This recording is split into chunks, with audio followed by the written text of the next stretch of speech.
ముఖ్య అతిథిగా విచ్చేశారు. మనందరం ఎవరి ఆసనాల్లో వాళ్ళ ఆశీలైతే ప్రవచనాన్ని ప్రారంభిస్తారు.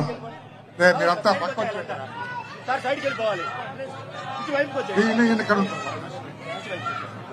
మిగతా చూడు సార్. అధ్యక్షుడు వారిని కూర్చొనివ్వండి సార్. మీరంతా పక్కొచ్చేయండి. ఇక దయచేసి అందరూ పక్కొచ్చేయండి. ఎవరి కుర్చీలో వాళ్ళు కూర్చోండి సార్.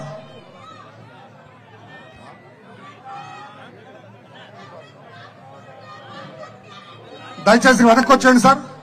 ఫోటోగ్రాఫర్స్ వెనక్కి వచ్చేయండి. మన ప్రవచనం మొదలు పెట్టుకుందామండి.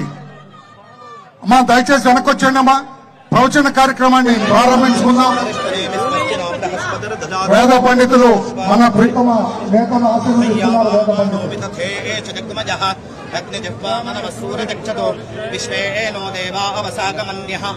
పండితులు